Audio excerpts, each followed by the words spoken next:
The Urantia book, section 3, the history of Urantia, paper 95, the Melchizedek teachings in the Levant. As India gave rise to many of the religions and philosophies of Eastern Asia, so the Levant was the homeland of the faiths of the Occidental world. The Salem missionaries spread out all over southwestern Asia, through Palestine, Mesopotamia, Egypt, Iran, and Arabia, everywhere proclaiming the good news of the gospel of Machiventa Melchizedek. In some of these lands their teachings bore fruit, in others they met varying success. Sometimes their failures were due to lack of wisdom, sometimes to circumstances beyond their control. 1. The Salem religion in Mesopotamia.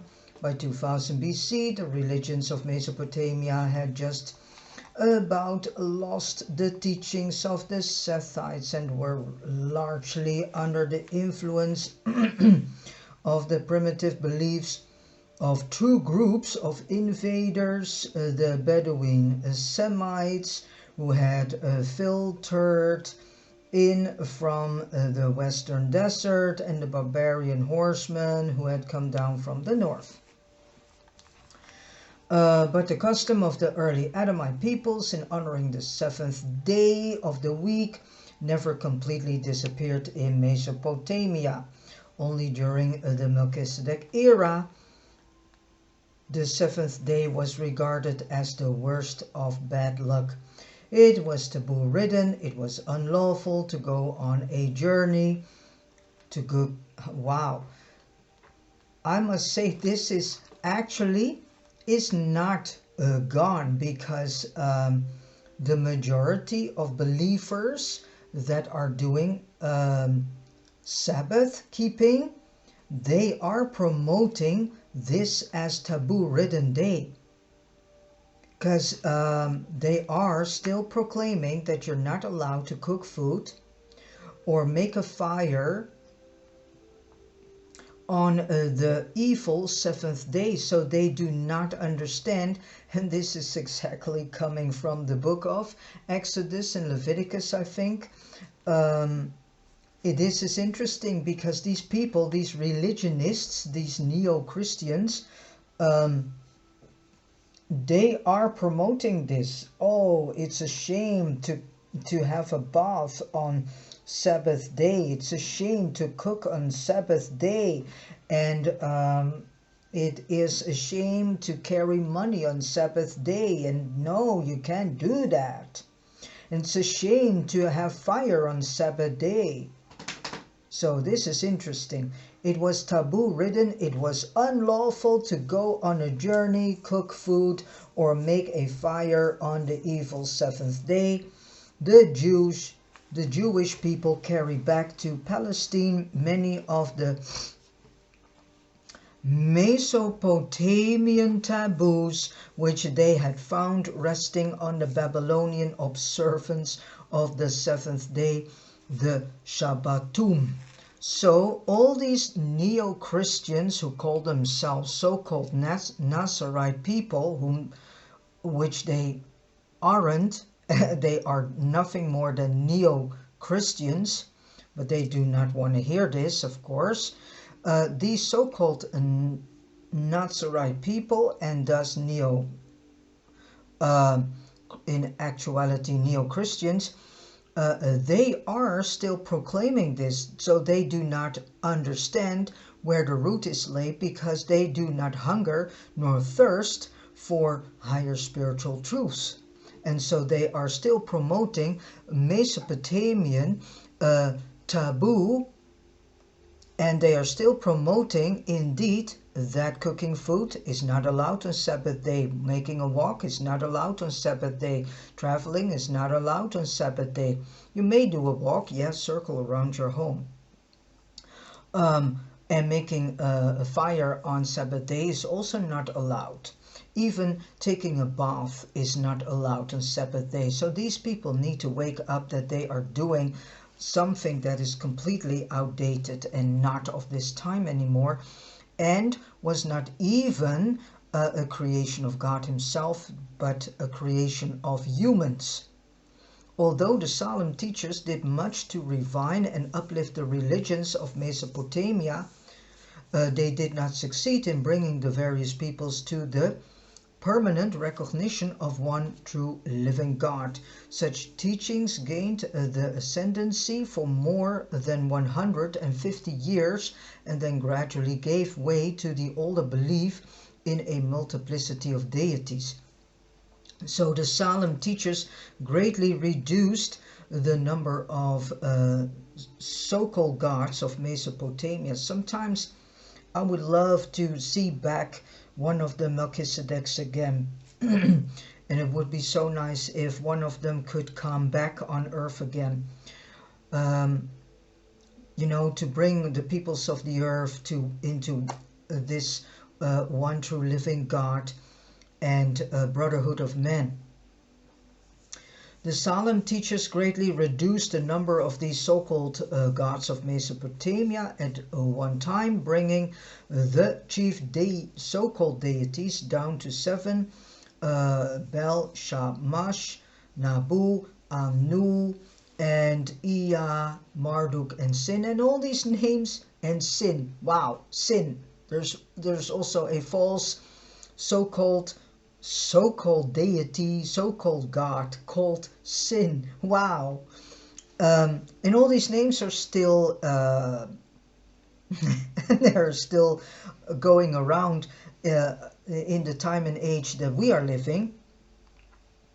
And this is interesting because the name that the Hebrew root Messianic sacred name movements have given to Jesus is Yahusha. Well, if we see here Shah, Mash, and it's actually, you can say Mash, Ash is in it, but you can also do A as the H, turn it around, and you get another Shah. So the devil in Hebrew is called Shatan. So this is interesting. So what I have observed among myself, but also among other people who are using this name, they are in something very darkish, and I have experienced weird things with that name. So I do not trust that name at all. And for me, it's just Jesus, or Christ Michael Jesus of Nazareth, and or just simple Jesus and God. And all the other names that people think that is the so-called name and the so-called right name for God and Jesus is one lie. So actually, as a matter of fact, you can say that these Hebrew root Messianic sacred name movements are trying to lure people into into primitivism in the first place, and in the second place they are luring people into something very darkish and sinister. But again, if you are truly hungering and thirsting for higher spiritual truths, and you ask the universe or the creator or God for this, then eventually you will receive these higher spiritual truths. So at the height of the new teaching, they exalted 3 of these so-called gods to supremacy over all others. The Babylonian triad, which was formed by so-called Bel, so-called Ea, and so-called Anu, the so-called gods of earth, sea, and sky. Still other triads grew up in different localities, all reminiscent of the Trinity teachings of the Andites and the Sumerians, and based on the belief of the Salemites and Melchizedek's insignia of the three circles. Never did the Salem teachers fully overcome the popularity of so-called Ishtar, the so-called mother of so-called gods, and the spirit of so-called sex fertility. They did much to revive the worship of this so-called goddess, but the Babylonians and their neighbors had never completely outgrown their disguised forms of sex worship.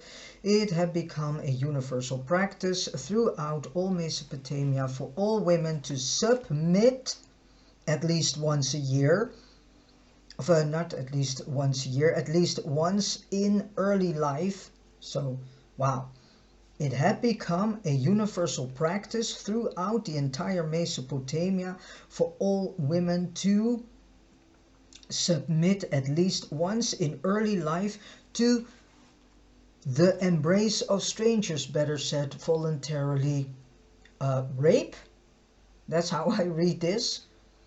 This was thought to be a so-called devotion required by so-called Ishtar, and it was believed that fertility was largely dependent on this so-called sex sacrifice. Yeah, humanity is so good in creating nonsense. Really, wow. They are so good in creating out of thin air bullshit with their so-called gods and goddesses and all these stupid rituals and ceremonies and traditions, and it has nothing to do with God, it has nothing to do with Jesus at all, it has nothing to do with life whatsoever. Wow. And all based on ghost fear. Yeah, all based on ghost fear. And fear in general, for life, for themselves, for each other. Whoa, whoa, whoa. Then we go to the early progress of the Melchizedek teaching was highly gratifying until Nabodat, who was the leader of the school at Kish, decided to make a concerted attack upon the prevalent practices of temple harlotry. And that was big in these days, people, big. Better said, the name of this by humanity, by humans themselves, declared holy book, Bible, comes from the place Byblos, and Byblos was a very, very was a place where temple prostitution was, wow.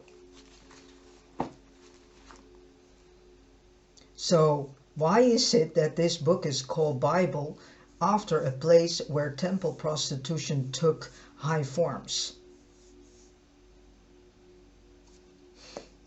Interesting.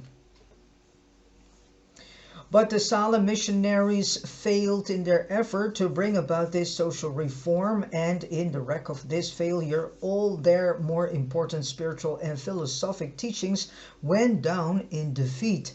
So this defeat of the Salem gospel was immediately followed by a great increase in the cult of so-called Ishtar. Ishtar doesn't exist, it's an imagination of humankind. A ritual which had already invaded Palestine as so-called Ashtoreth, in Egypt as so-called Isis, in Greece as so-called Aphrodite. And the northern tribes, they had also, of course, their version, and their version was called Astarte. And it was in connection with this revival of the worship of so-called Ishtar that the Babylonian priests turned anew to stargazing. Oh, let's look to the stars, gazing. All right. To stargazing, humanity created this whole ideology of astrology, experienced its last great Mesopotamian revival,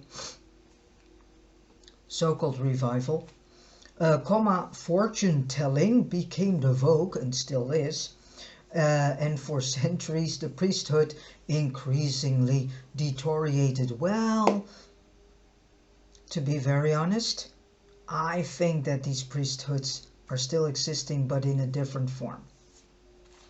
Not that we just see it as openly as they were in early times. Melchizedek had warned his followers to teach about the one true living God, the Father and the Maker of all life and light, and to preach only that gospel of divine favor through faith alone.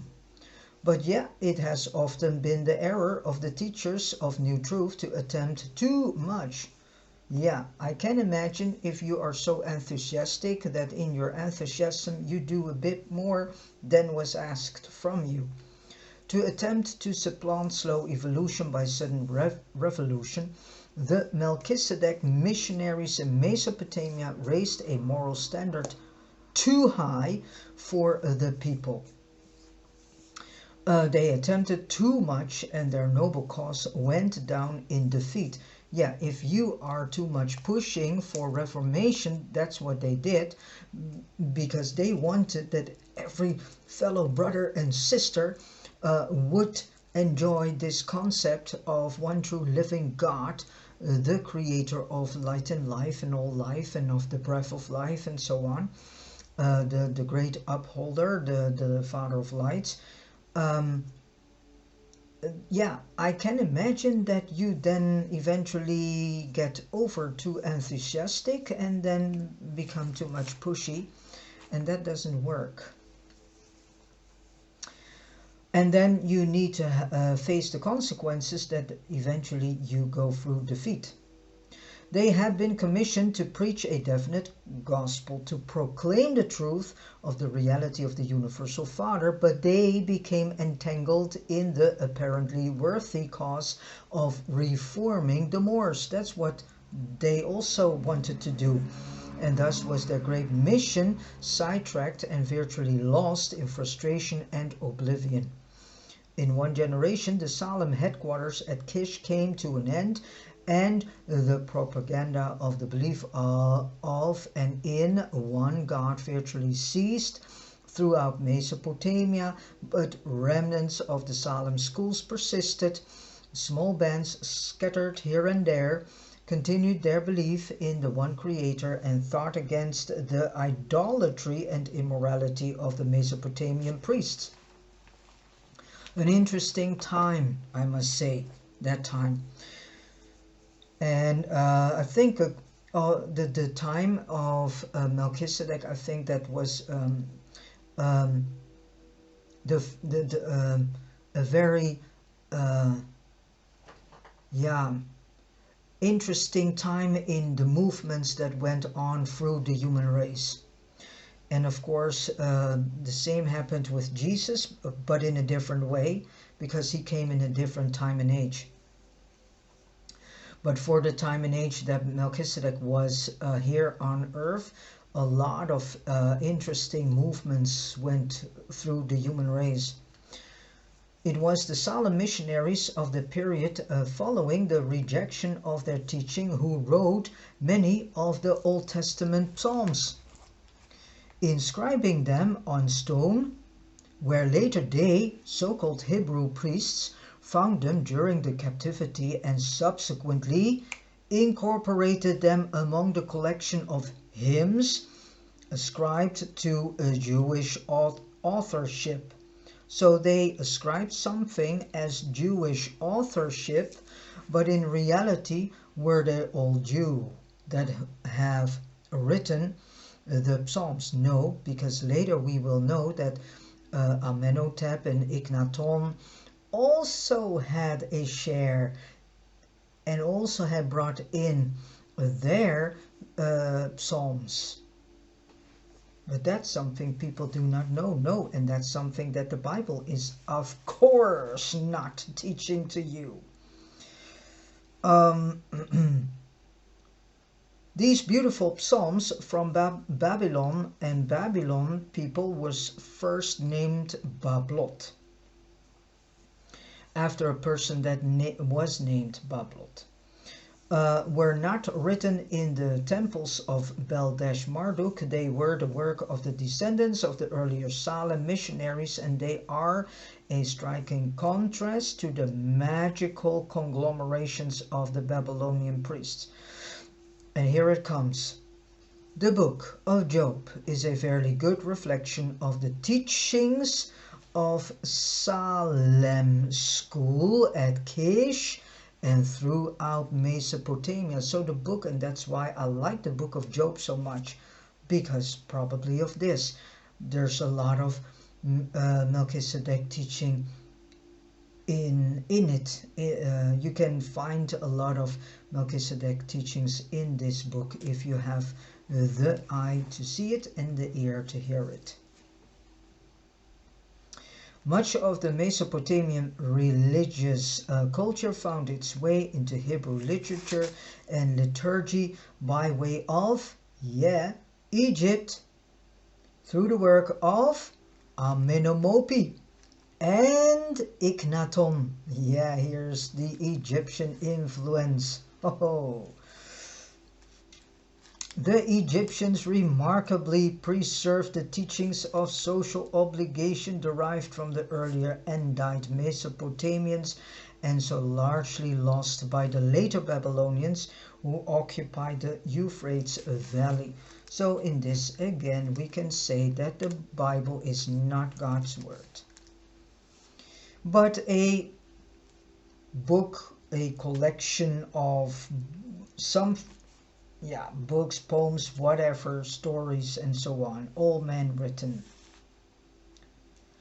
And if you take all the distortions out, then you can read far more the primitive early history of the human race. And so with this said, I'm saying that the Bible's not even a book in which many Jews try to proclaim that it is their history. It's all about their history. No, it's not. It is a representation of the history of early human races. And you can read the growth of the God concept and the Trinity concept also. To early Egyptian religion, the original Melchizedek teachings really took their deepest root in Egypt, from where they subsequently spread to Europe. The evolutionary religion of the Nile Valley was periodically augmented by the arrival of superior strains of Nodite, Adamite, and later Andite peoples of the Euphrates Valley.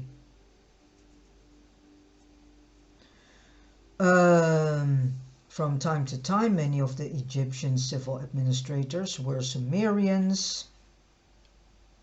For ages, the Egyptian people had been given to the worship of so-called nature gods. More particularly, did each of the 2 separate tribes have a special group,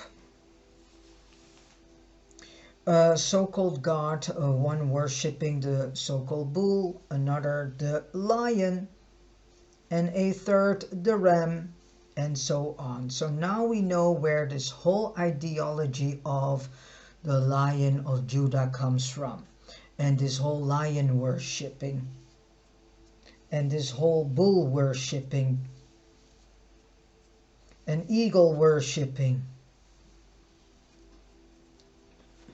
Is humanity then changed? Well, not really, because they are still functioning in states of primitivism in many ways, but it's all in a modern code now. And then it looks as if humanity doesn't do these practices anymore, but in actuality they still do.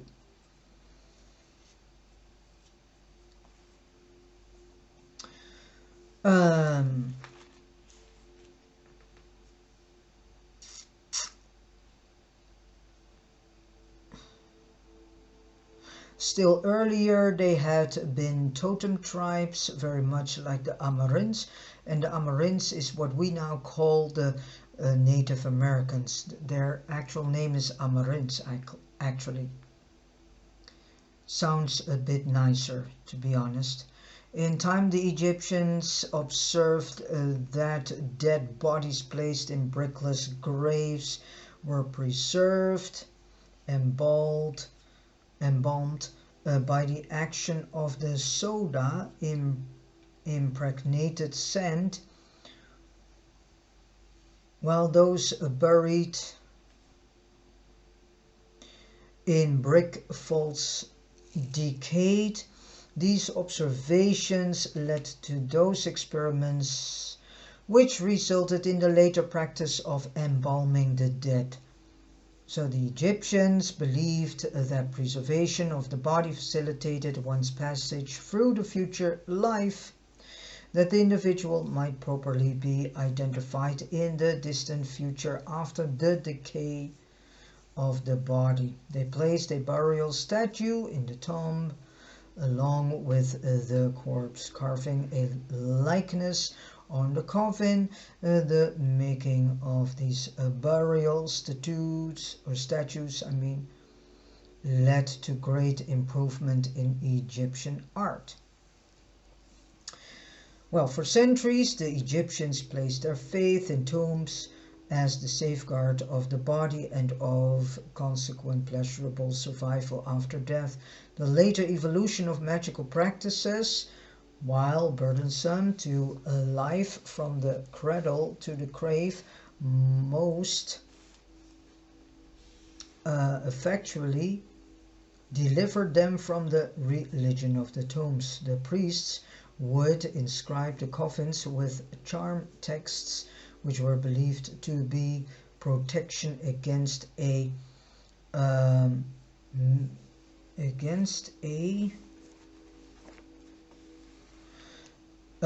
so-called man's having his heart taken away from him in the netherworld.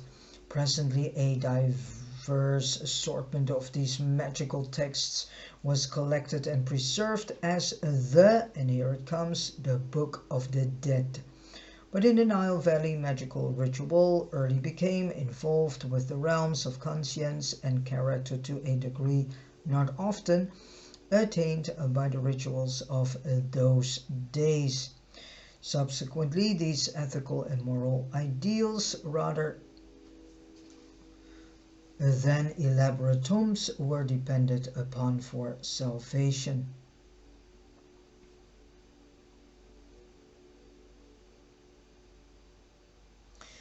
The superstitions of these times are well illustrated by the general belief in efficacy of spittle as a healing agent, an idea which had its origin in Egypt and spread therefrom to Arabia and Mesopotamia in the legendary battle of Horus with so-called Set. So-called Horus, so-called Set. The young so-called god lost his eye, but after the so-called Set was vanquished, this eye was restored by the wise so-called god of Thoth, who spat upon the wound and it healed.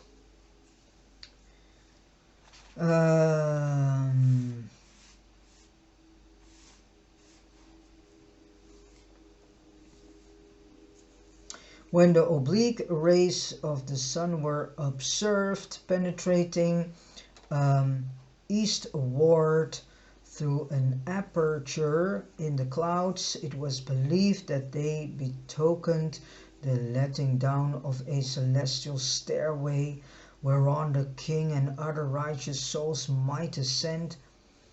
Then we have this so-called King Pepi has put down his radiance as a stairway under his feet whereon to ascend to his mother. Well, okay.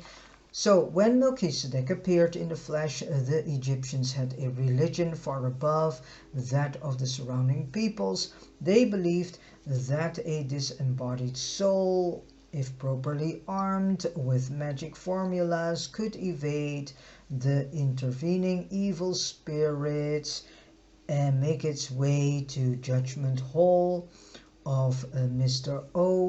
Osiris, where I do not like to call these names actually, where if innocent of so-called murder, robbery, falsehood, adultery, theft and selfishness, it would be admitted to realms of bliss.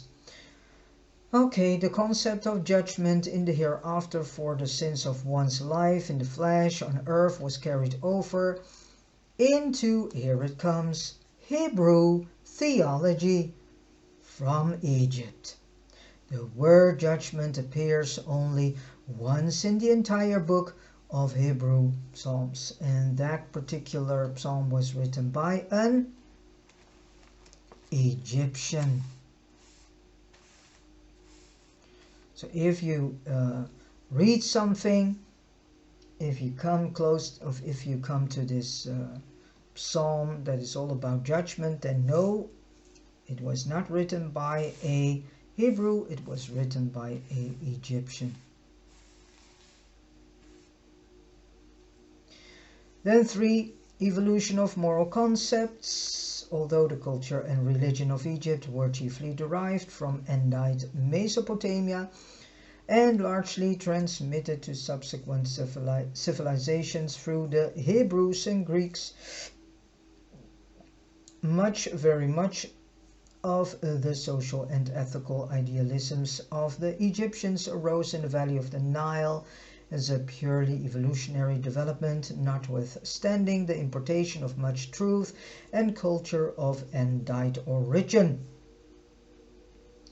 There evolved in Egypt more of moral culture as a purely human development than appeared by similar natural techniques in any other circumscribed area prior to the bestowal of Michael. Okay, man can even evolve spiritual values and derive cosmic insight from his personal experiential living because a divine spirit indwells him, which is the thought adjuster. Such natural evolutions of conscience and character were also augmented by the periodic arrival of teachers of truth in ancient times from the second Eden, later on from Melchizedek's headquarters at Salem. Thousands of years before the Salem gospel penetrated to Egypt, its moral leaders taught justice, fairness, and the avoidance of avarice. 3,000 years before the Hebrew scriptures, so-called scriptures, were written, the motto of the Egyptians was, "Established is the man whose standard is righteousness, who walks according to its way." They taught gentleness, moderation, and discretion. The message of one of the great teachers of this epoch was, "Do right and deal justly with all." The Egyptian triad of this age was truth, justice, righteousness. Of all the purely human religions of Urantia, none ever surpassed the social ideals and the more grandeur of this one-time humanism of the Nile Valley.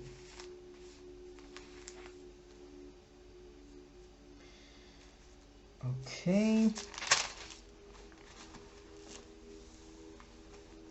Egypt was intellectual and moral, but not overly spiritual. In 6,000 years, only 4 great prophets arose among the Egyptians, and one of them was Amenemopi,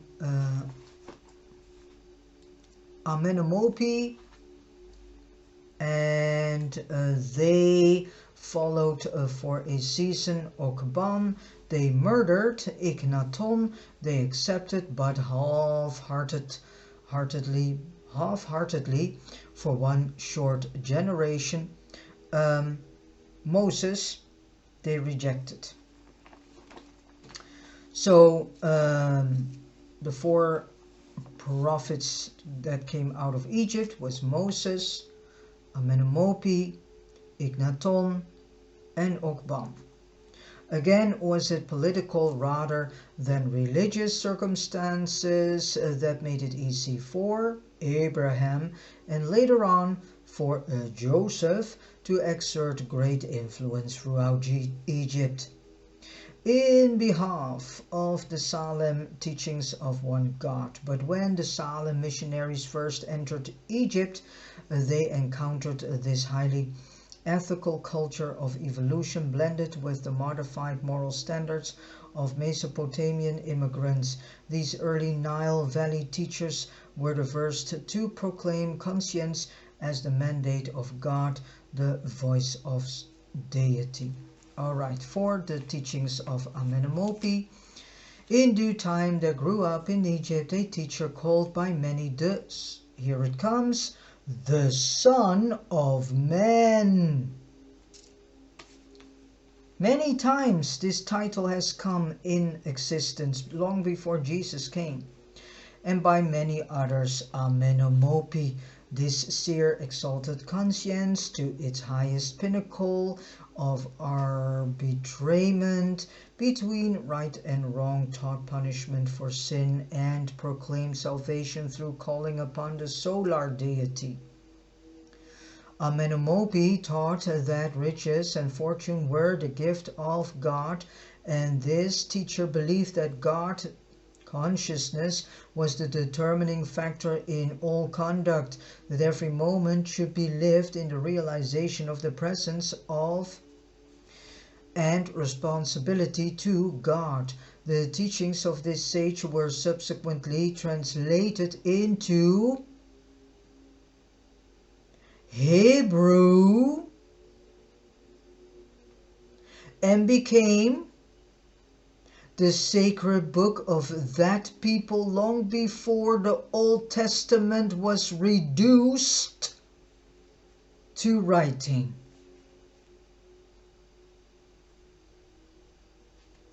The chief preachment of this good man had to do with instructing his son in uprightness and honesty in governmental positions of trust, and these noble sentiments of long ago would do honor to any modern statesman. This wise man of the Nile taught that riches take themselves wings and fly away, that all things earthly are evanescent. His great prayer was to be saved from fear. He exhorted all to turn away from the words of man to the acts of God. So he actually taught the people in his time to do the will of God. But he mentioned a bit different, but it's actually the same. He said it differently, but he meant it was mentioned as the same in doing the will of God.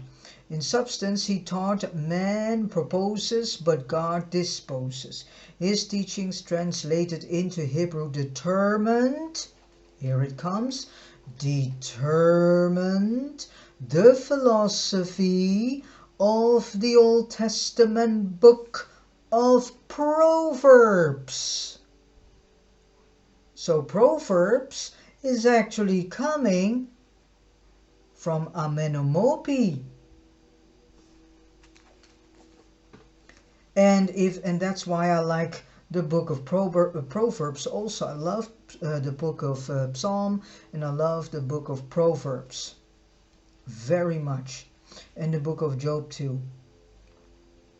So in the book of Proverbs we read the teachings of this Egyptian prophet Amenemope.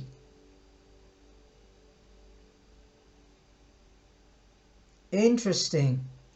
Translated into Greek, they gave color to all subsequent Hellenic religious philosophy, and the later Alexandrian philosopher Philo possessed a copy of the Book of Wisdom. That's what is it. We now call it Proverbs, but in actuality it was called the Book of Wisdom. And if you go through the book of Proverbs, yeah, there's a lot of wisdom in it. Amenemope functioned to conserve the ethics of evolution and the morals of revelation, and in his writings passed them on both to the Hebrews and to the Greeks. He was not the greatest of the religious teachers of his age, but he was the most influential, in that he colored the subsequent thought of two vital links in the growth of the Occidental civilization, the Hebrews, among whom evolved the acme of Occidental religious faith, and the Greeks, who developed pure philosophic thought to its greatest European heights. So in the book of Hebrew Proverbs, chapters 15, 17, 20, and chapter 22, verse 17, to chapter 24, verse 22, are taken almost verbatim from Amenemope's Book of Wisdom.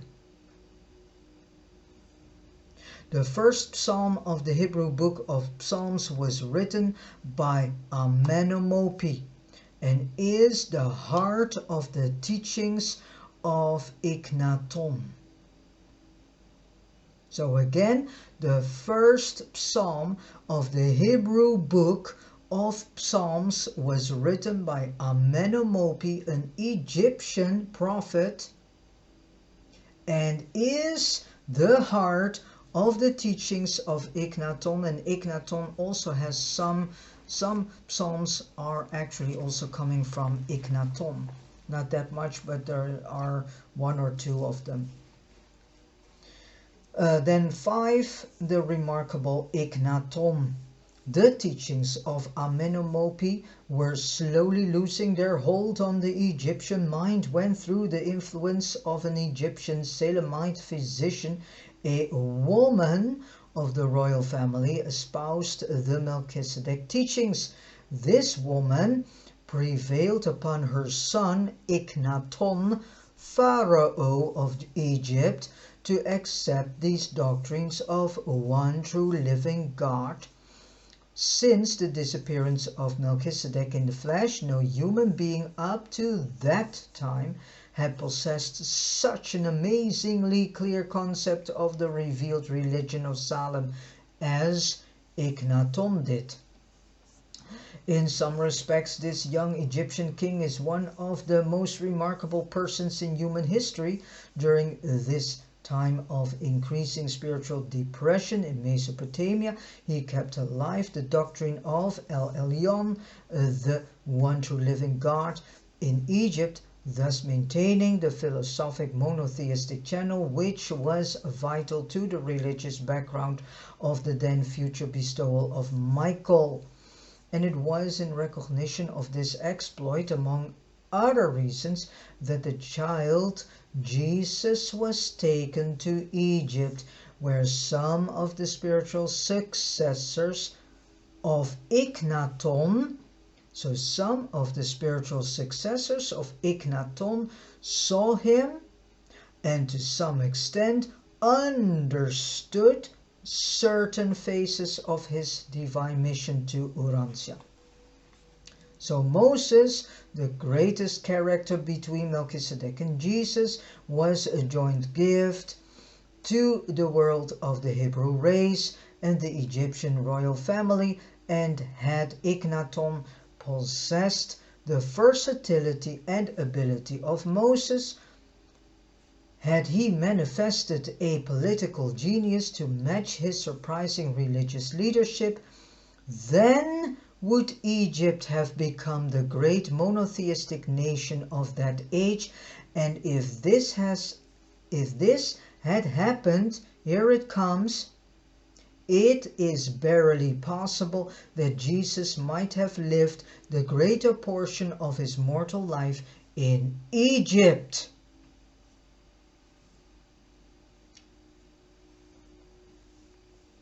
Never in all history did any king so methodically proceed to swing a whole nation from polytheism to monotheism as did this extraordinary Ignaton. With the most amazing determination, this young ruler broke with the past, changed his name, abandoned his capital, built an entirely new city, and created a new art and literature for a whole people. But he went too fast. There it goes again, too fast. If you go too fast, it means you are so enthusiastic that you become impatient. And impatience leads to downfall. So, but he went too fast, he built too much, more than could stand when he had gone. Again, he failed to provide for the material stability and prosperity of his people, all of which reacted unfavorably against his religious teachings. When the subsequent floods of adversity and oppression swept over Egyptians. So if he would have been more patient and would have took more time for the reformation of Egypt as a nation, then the chances would have been there that eventually Egypt became a gigantic monotheistic nation, and then the chances would have been that Jesus, or better said Michael of Nebadon, would have arrived in Egypt instead of Jerusalem. Or Palestine actually. Had this man of amazingly clear vision and extraordinary singleness of purpose had the political sagacity of Moses, he would have changed the whole history of the evolution of religion and the revelation of truth in the Occidental world. And then he probably would have sit in one of the councils, maybe the Council of 24. During his lifetime, he was able to curb the activities of the priests, whom he generally discredited, but they maintained their cults in secret and sprang into action as soon as the young king passed from power, and they were not slow to connect all of Egypt's subsequent troubles with the establishment of monotheism during his reign. So it was also, in actuality, a very young guy.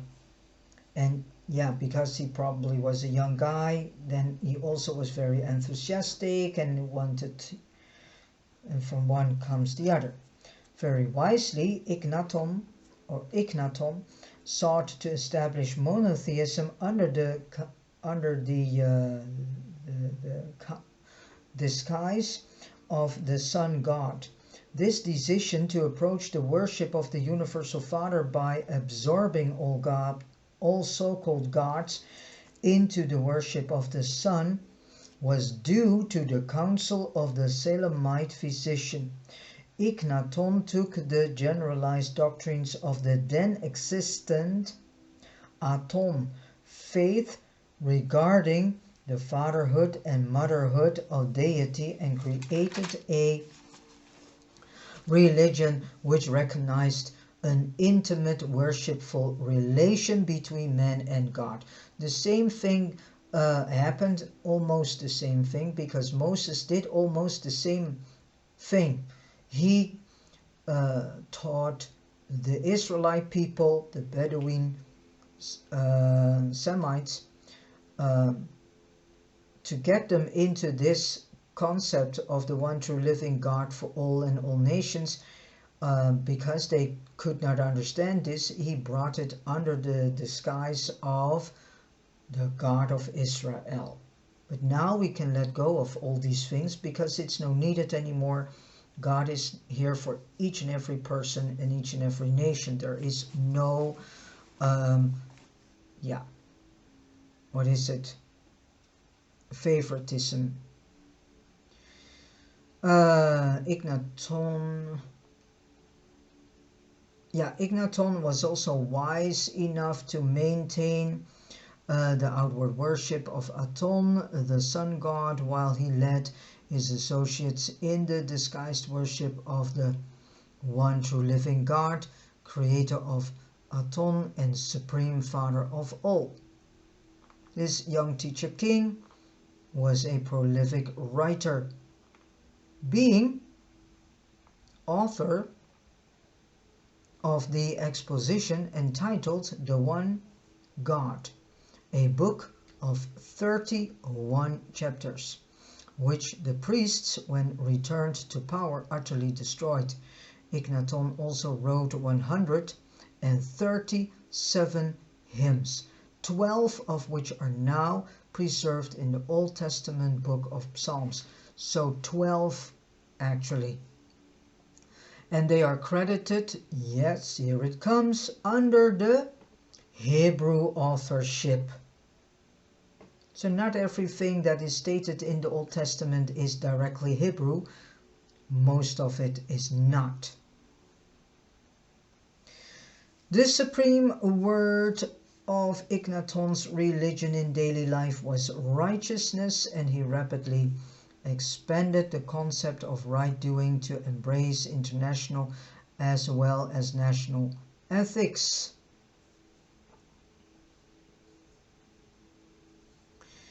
This was a generation of amazing personal piety and was characterized by a genuine aspiration among the more intelligent men and women to find God and to know Him. In those days, social position or wealth gave no Egyptian any advantage in the eyes of the law. The family life of Egypt did much to preserve and augment moral culture and was the inspiration of the later suburb family life of the Jewish in Palestine. The fatal weakness of Ignaton's gospel was its greatest truth, the teaching that Aton was not only the creator of Egypt, but also of the whole world, man and beast.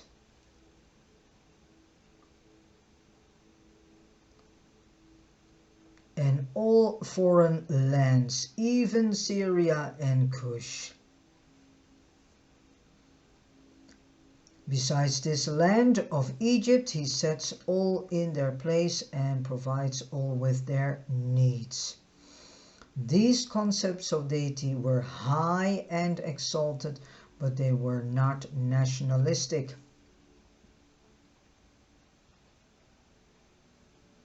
Such sentiments of internationality in religion failed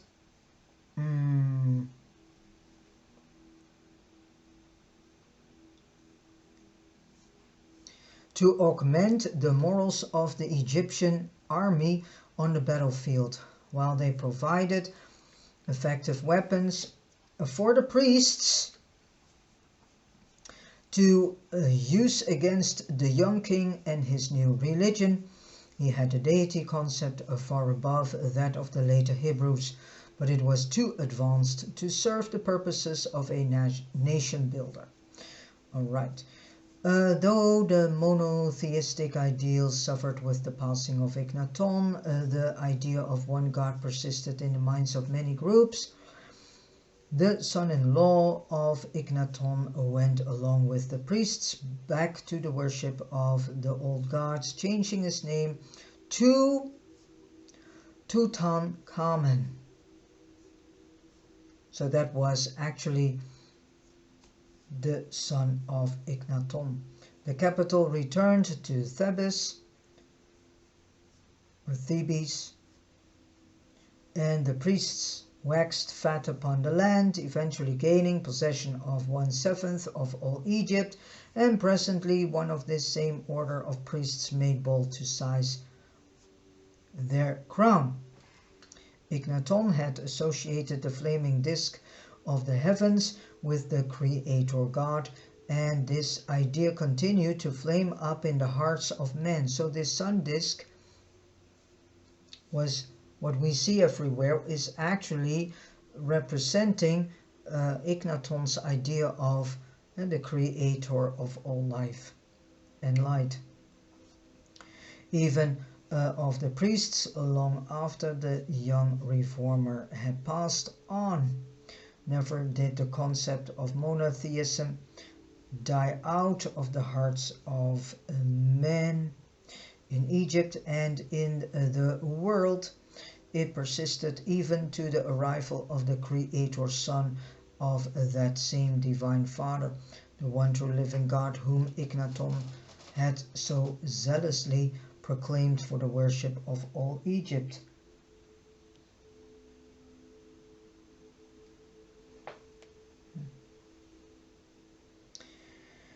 The weakness of Akhenaton's doctrine lay in the fact that he proposed such an advanced religion that only the educated Egyptians could fully comprehend,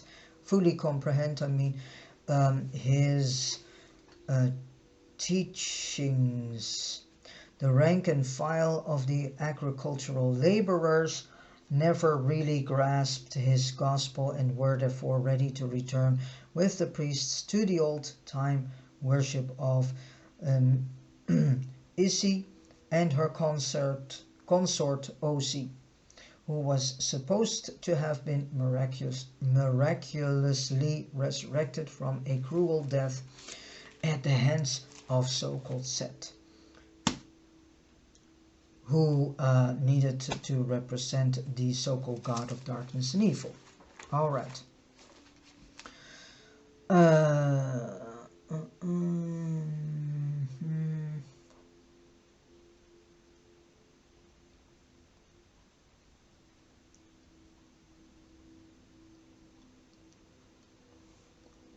The democracy of salvation and resurrection as taught by Akhenaton eventually prevailed, even to the extent that the Egyptians later believed in the survival of dumb animals.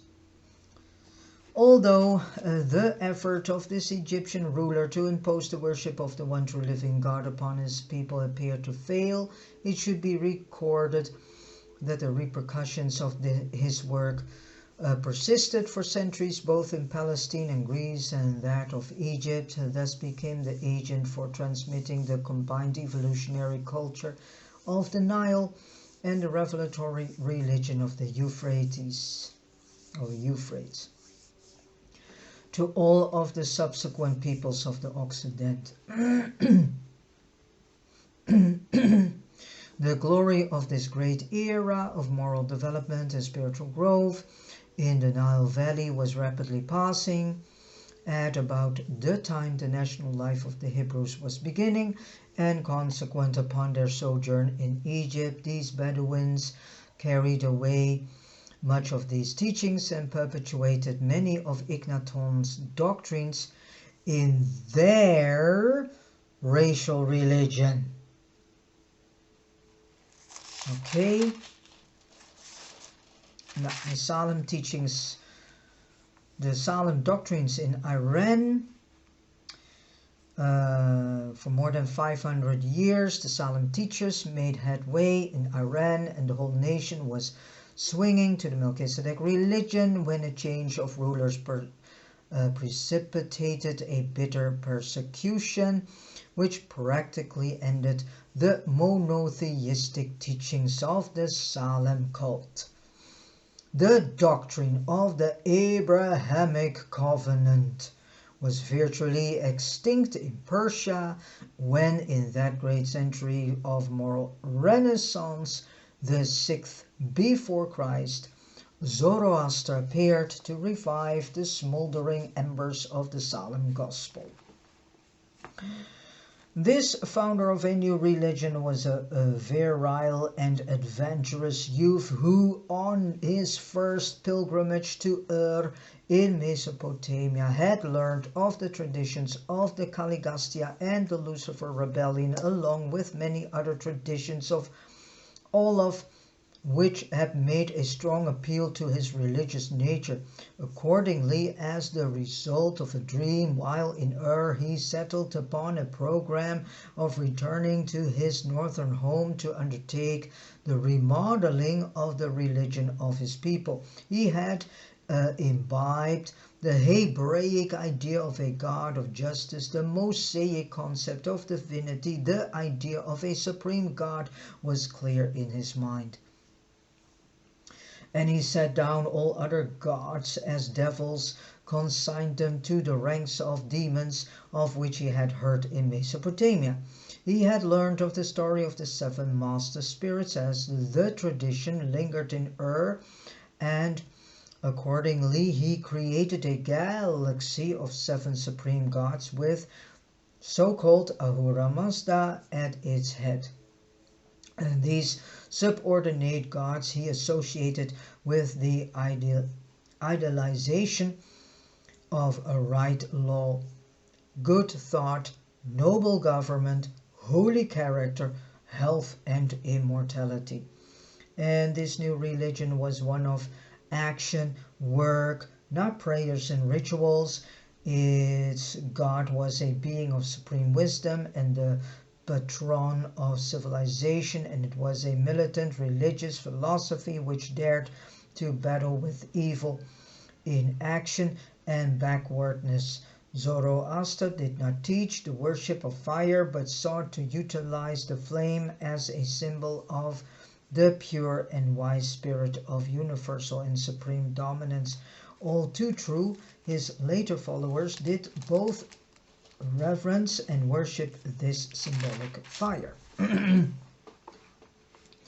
Finally, upon the conversion of an Iranian prince, this new religion was spread by the sword, and Zoroaster heroically died in battle for that which he believed was the truth of the Lord of Light. Zoroastrianism is the only Urantian creed that perpetuates the Dalmatian and Edenic teachings about the seven master spirits while failing to evolve the Trinity concept. It did in a certain way approach that of God the sevenfold. Original Zoroastrianism was not a pure dualism, though the early teachings did picture evil as a time coordinate of goodness. It was definitely eternity submerged in the ultimate reality of good. Only in later times did the belief gain credence that good and evil contended on equal terms. The Jewish traditions of heaven and hell. So who has created hell? Jewish traditions. God didn't create hell. No. So now we come more and more and more to the real background of what is being published in the Bible. So this whole hell concept is a man-created concept and is directly coming from the Jewish traditions. And the doctrine of devils as recorded in the Hebrew scriptures is all coming from Jewish traditions, and so created by Jewish people themselves, their culture and whatever, while founded on the lingering traditions of Lucifer and Caligustia, were principally derived from the Zoroastrians during the times when the Jews were under the political and cultural dominance of the Persians. Zoroaster, like the Egyptians, taught the Day of Judgment, but he connected this event with the end of the world. And now we get where this whole concept end of the world comes from. And people are still believing this. Even the religion which succeeded Zoroastrianism in Persia was markedly influenced by it. When the Iranian priests sought to overthrow the teachings of Zoroaster, they resurrected The ancient worship of Mithra and Mithraism spread throughout the Levant and Mediterranean regions, being for some time a contemporary of both Judaism and Christianity. The teachings of Zoroaster thus came successively to impress three great religions, Judaism and Christianity, and through them Mohammedanism. This great man was one of that unique group that sprang up in the 6th century before Christ to keep the light of Salem from being fully and finally extinguished, as it so dimly burned, to show men in his darkened world the path of light leading to everlasting life. And then we have point 7, the last of this paper 95, the Salem teachings in Arabia. The Melchizedek teachings of the one true living God became established in the Arabian desert at a comparatively recent date. As in Greece, so in Arabia, the Salem missionaries failed because of their misunderstanding of Machiventa's instruction regarding over-organization, but they were not thus hindered by their interpretation of his admonition against all efforts to extend the gospel through military force or civil compulsion. Not even in China or Rome did the Melchizedek teachings fail more completely than in this desert region, so very near Salem itself, long after the majority of the peoples of the Orient and Occident had become respectively Buddhist and Christian. The desert of Arabia continued as it had for thousands of years. So each tribe worshipped its olden fetish, and many individual families had their own household gods. Long the struggle continued between Babylonian, so-called Ishtar, Hebrew Yahweh, Iranian Ahura, and Christian Father of the Lord Jesus Christ. Never was one concept able fully to displace the others. Here and there throughout Arabia were families and clans that held on to the hazy idea of the one true living God. Such groups treasured the traditions of Melchizedek, Abraham, Moses, and Zoroaster. There were numerous centers that might have responded to the Jesusonian gospel, but the Christian missionaries of the desert lands were an austere and unyielding group in contrast with the compromisers and innovators who functioned as missionaries in the Mediterranean countries. Had the followers of Jesus taken more seriously his injunction to go into all the world and preach the gospel, and had they been more gracious in that preaching, less stringent in collateral social requirements of their own devising, then many lands would gladly have received the simple gospel of the carpenter's son, Arabia among them. Despite the fact that the great Levantine monotheism failed to take root in Arabia, this desert land was capable of producing a faith which, though less demanding in its social requirements, was nonetheless monotheistic. There was only one factor of a tribal, racial, or national nature about the primitive and unorganized beliefs of the desert, and that was the peculiar and general respect which almost all Arabian tribes were willing to pay to a certain black stone fetish in a certain temple at Mecca. This point of common contact and reference subsequently led to the establishment of the Islamic religion, what Yahweh, the volcano spirit, was to the Jewish Semites, the Kaaba stone became to their Arabic cousins. And I know that around this stone there are a lot of stories attached, and ideas and thinkings and beliefs. The strength of Islam has been its clear-cut and well-defined presentation of Allah as the one and only deity. Its weakness, the association of military force with its promulgation together with its degradation of women.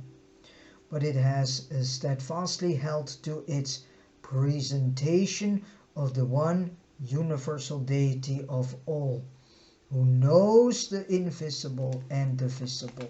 He is merciful and compassionate, truly, between quotation marks, truly God is plenteous in goodness to all men, and when I am sick it is he who heals me, for whenever as many as three speak together, God is present as a fourth, for he is not the first and the last, also the seen and the hidden.